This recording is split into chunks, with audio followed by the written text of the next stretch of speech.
আমরা মেয়েরা সবসময় অন্যকে নিয়ে চিন্তা করতে বেশি পছন্দ করি। দায়িত্ব আর কর্তব্য পালন করতে করতে আমাদের জীবনটা এত বিজি হয়ে যায় যে নিজেকে নিয়ে চিন্তা করার কোনো সময় আমাদের হাতে থাকে না।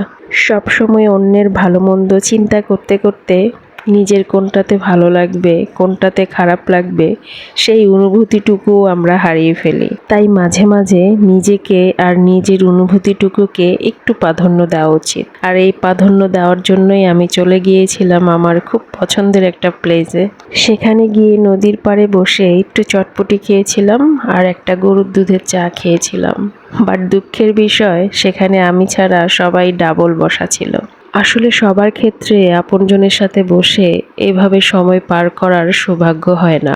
তাতে কি, নিজের মাইন্ডটাকে তো একটু রিফ্রেশ করতে পারলাম। আর নিজের মাইন্ডটাকে একটু রিফ্রেশ করার জন্য এতটুকু করা যেতেই পারে। তাই নিজের দুঃখগুলোকে আড়াল করে সুন্দর এই সময়টা এনজয় করাই শ্রেয়।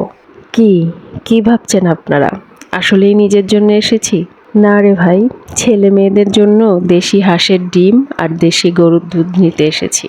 আসলে বাসা থেকে 12টার সময় বের হয়েছিলাম, দুপুরের খাওয়া হয় নাই, তাই চটপটু দিয়ে পেটটাকে একটু বুঝ দিলাম। তো আজকে হাতে একটু সময় ছিল, তাই 13 মুখ চলে আসলাম।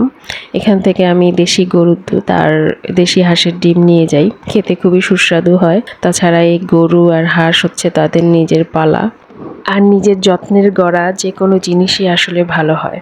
তাছাড়া এখানে দেশি ফলমূল, শাকসবজি অনেক কিছুই পাওয়া যায় আর খেতে খুবই ভালো লাগে।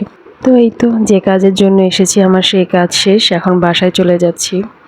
আসলে নিজেকে নিয়ে চিন্তা করার আর নিজেকে সময় দেওয়ার মতো সময় হয়তো আমার মতো অনেকের হয়ে ওঠে না।